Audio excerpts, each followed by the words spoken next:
Get ready for the ultimate off-road adventure. Join us from the 3rd to the 5th of May for the Mud for Fun 4x4 Challenge. Calling all thrill seekers, adrenaline junkies, and off-road enthusiasts, it's time to unleash your inner daredevil. Experience the thrill of tackling challenging obstacles, conquering muddy trails, and pushing your limits in a thrilling 4x4 showdown. Whether you are a seasoned pro or a first-time challenger, there is something for everyone at the Mud for Fun 4x4 Challenge. Don't miss out on the adventure of a lifetime. Mark your calendars and join us for 3 days of adrenaline-pumping action from the 3rd to the 5th of May. Mud for Fun 4x4 Challenge, where the thrill never stops. See you there.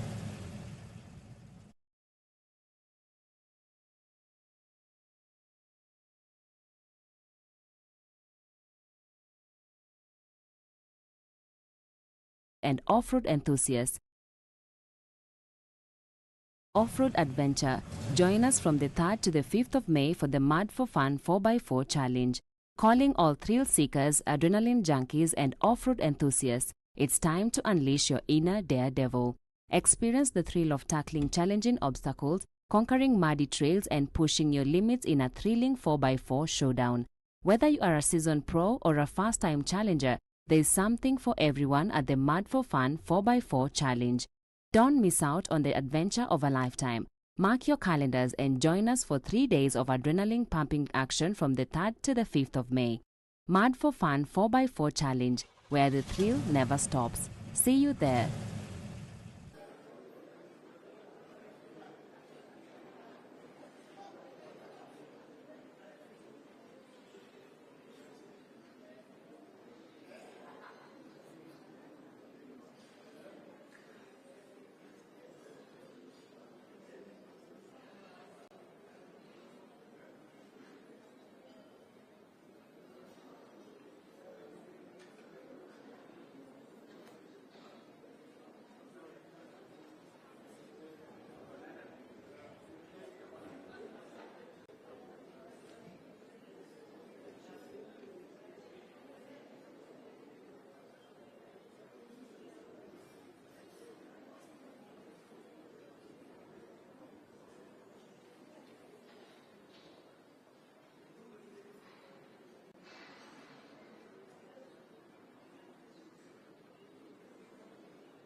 Please, let's take our seats. Thank you.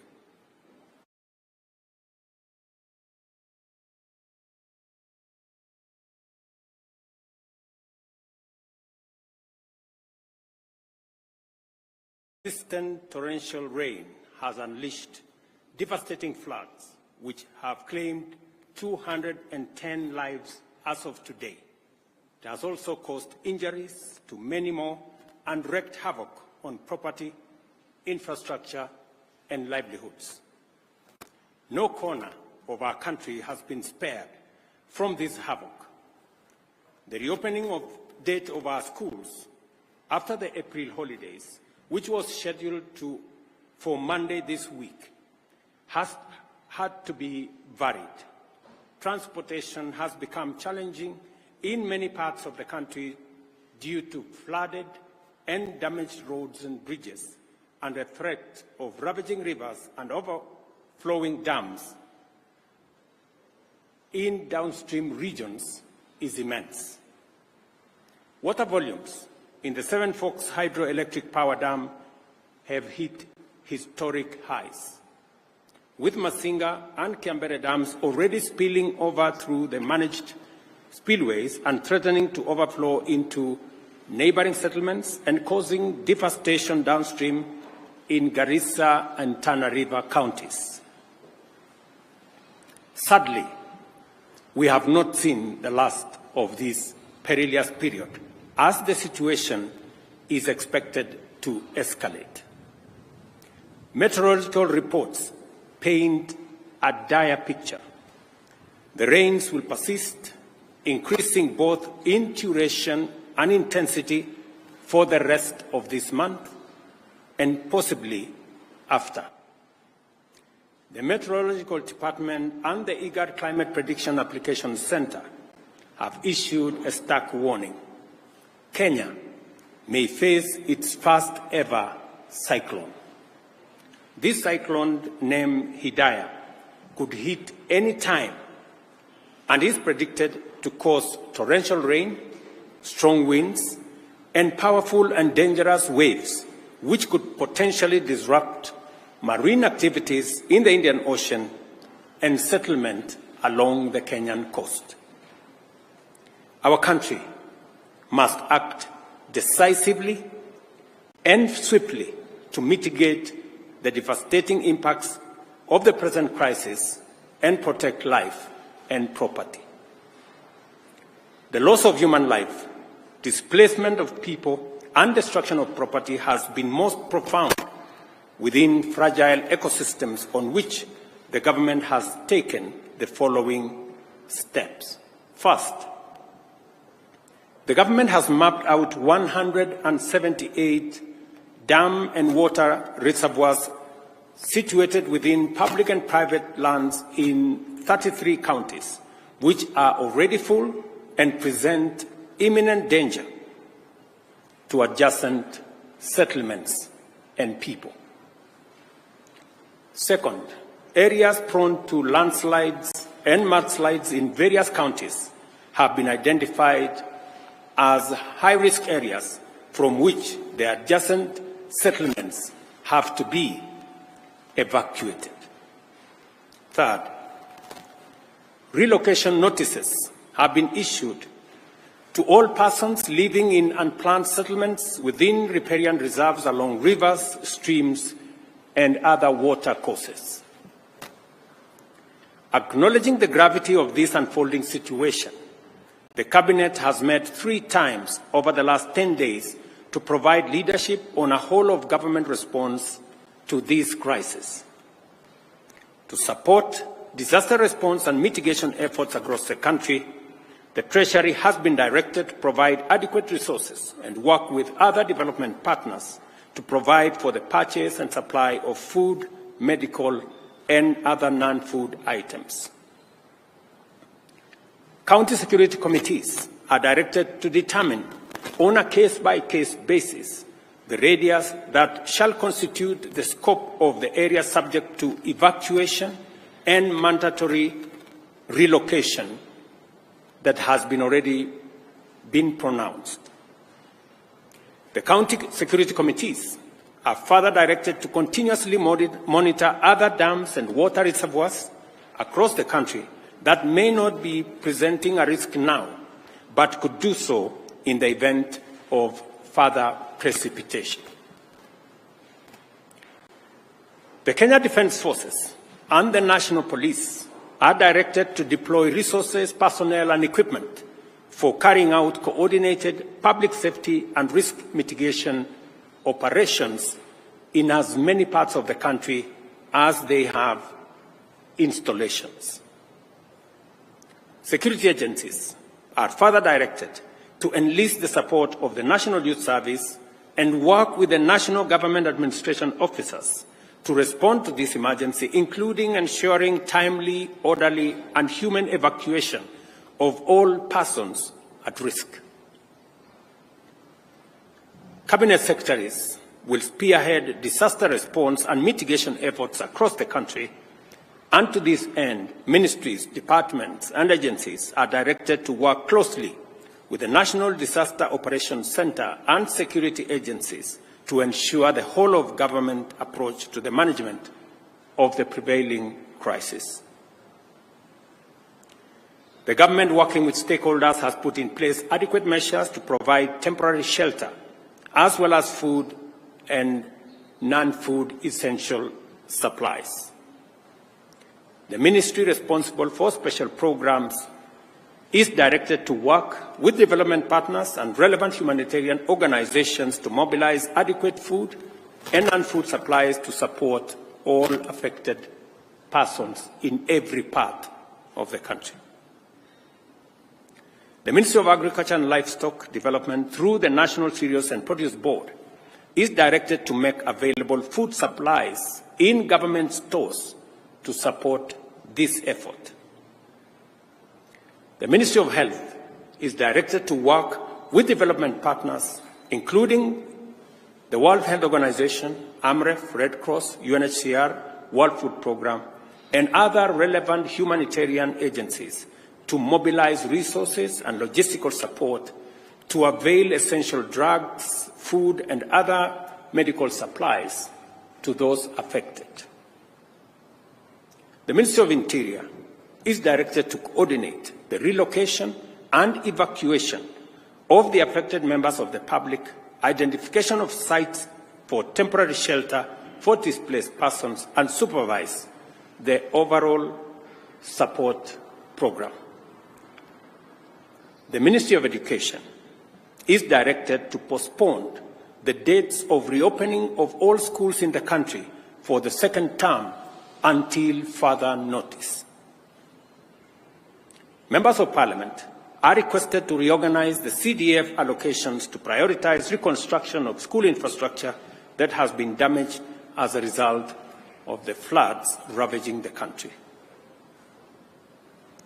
As the national government plays its role in dealing with the current situation, I request and urge county governments, development partners, and private sector to join in these efforts and provide support as, where, and when they can. In Nairobi, settlements in riparian reserves have complicated the response efforts and compounded and aggravated the risk to human life, safety, and property destruction.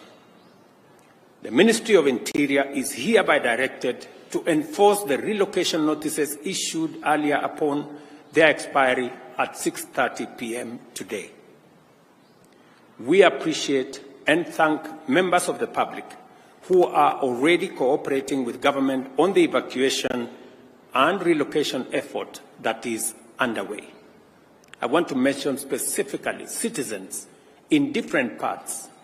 I saw, for example, in Dandora, citizens themselves volunteering, removing their structures, carrying their wares, carrying their furniture, and looking for places to store them. It is an encouraging development that citizens are part of the solution and they are participating in the evacuation and relocation efforts. Further, the government appreciates the goodwill demonstrated by thousands of individuals and institutions, volunteers, and others who have made tremendous input into alleviating the suffering and pain by those affected by the prevailing crisis. In the same spirit, the public is called upon to respect and adhere to safety alerts and interventions and to cease and desist from risking their lives or the lives of others by daring the force of nature. Kenyans must avoid endangering their lives by recklessly attempting to cross flooded rivers or drive on waterlogged roads. I extend my gratitude to the media for their commitment to contribute airtime worth Kenya shillings 100 million to support response to this crisis. The measures we are taking at present are aimed at responding to the current crisis in the immediate and the short term. For us to comprehensively address such a threat in the long term, we have to acknowledge and act to reverse the adverse effects of climate change. The current unprecedented crisis of floods that our country is experiencing, as well as the recent devastating drought our country faced, the worst in 40 years after 5 consecutive failed rains, is a direct consequence of our failure to protect our environment, resulting in painful effects of climate change as we are witnessing today. Our country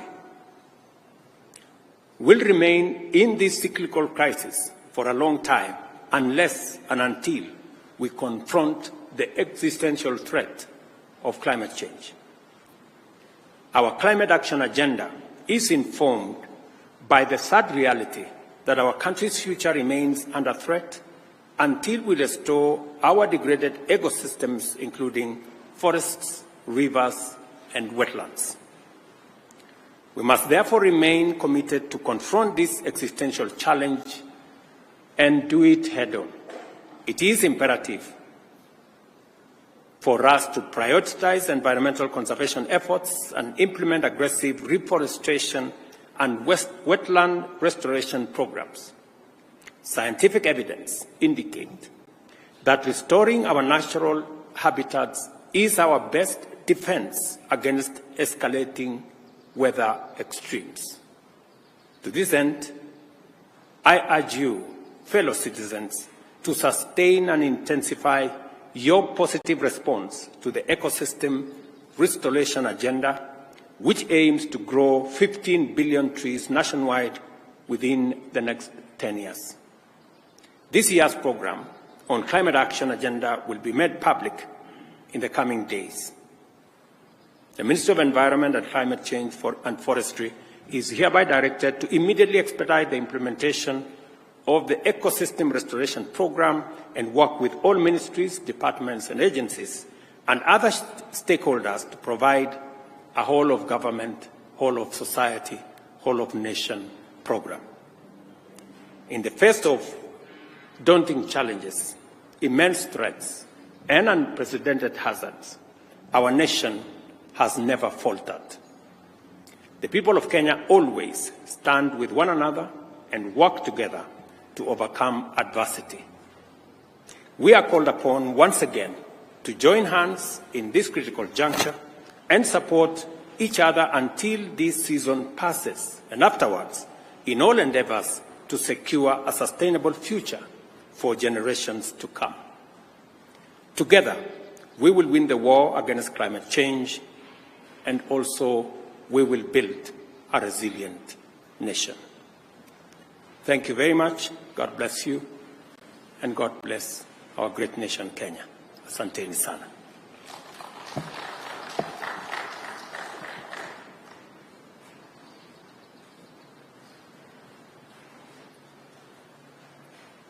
Thank you very much. Your Excellency, my name is Mwangi Maina from Inoro TV. You have said that the Treasury has been directed to provide enough funds. I would like you probably to mention how much money has the government set aside to respond to this crisis. Again, you have asked the county governments to work in collaboration with the Ministry of Interior. We have seen some counties have already started setting aside money to respond to this crisis. So how will the national government and the county government work hand in hand to ensure that there is a seamless response? Thank you. We have three things in quick succession.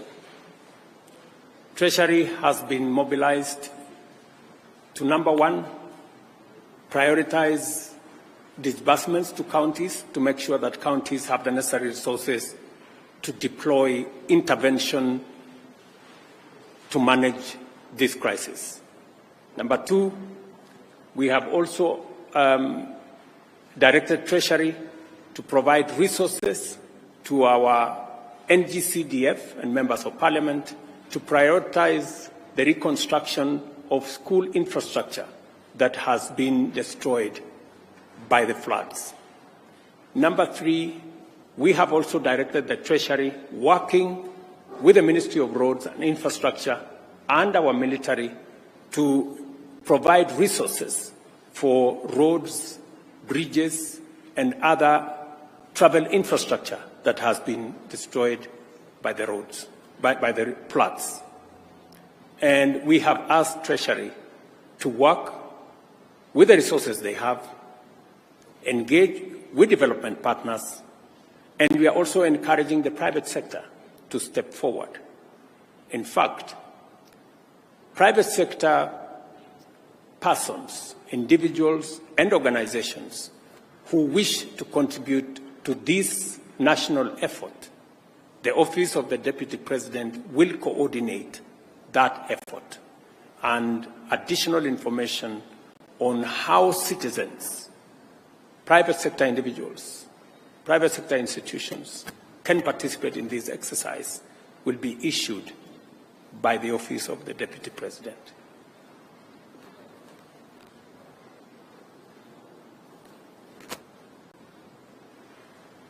Mr. President, my name is Paul Kirobi from TV47. I have a question pertaining the doctors' strike. How will the government ensure that Kenyans continue to get healthcare services? And another question, what is the status of the dams that were earmarked for the construction by the government? Thank you. I think let's skip to the subject of this press conference. Other matters will be handled differently. Thank you very much. Your Excellency, my name is Safina Cheng from Citizen TV. I have a question. Most of the Kenyans are not sure where to go when they are receiving this warning that they should move to higher grounds. Probably just explain to us what exactly the government has done to provide order and organize them to know where to go when they are told to move to higher grounds. Members of the provincial administration, members of the national government administration officers, our security agencies are already working with communities, with county government officials, on identifying the areas that citizens can be relocated to. There is a whole of government process underway in different parts, especially in the fragile areas that we believe are dangerous and we need to evacuate citizens. So there is already a comprehensive plan run by the Ministry of Interior, working with county governments, working with communities on the ground. And that is why I was saying some community members have demonstrated tremendous patriotism and cooperation by being available to be evacuated, participating in the relocation exercise. And it is commendable that citizens themselves are taking charge of this process, working with members of the national government, the county government, and our security agencies. Naitwa Sarafina Robi kutoka KBC. Swali langu ni kuhusiana na ufunguzi wa shule. Itakuwaje kwa zile shule ambazo wanafunzi walikuwa washarejea shuleni, na vile vile kwenye Wizara ya Elimu tunatarajia kuweza kuona kusoma kupitia mfumo wa kidijitali? Wizara ya Elimu tayari iko na maagizo na maelezo ya vile mambo ya shule itaendelea kutoka hapa. Tumesema mashule yale yalikuwa yanatarajiwa kufunguliwa Jumatatu, sasa hayatafunguliwa mpaka pale mwongozo mpya utakapotolewa, na wizara inaelewa vile itashirikiana na waalimu na viongozi wa mashule kuendeleza sekta hiyo ya elimu kama janga hili litaendelea baada ya wiki ijayo. Serikali itatoa mwongozo zaidi baada ya wiki ijayo.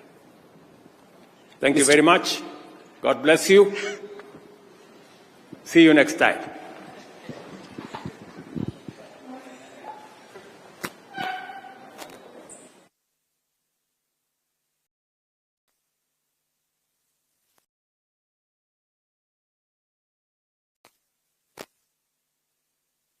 Get ready for the ultimate off-road adventure.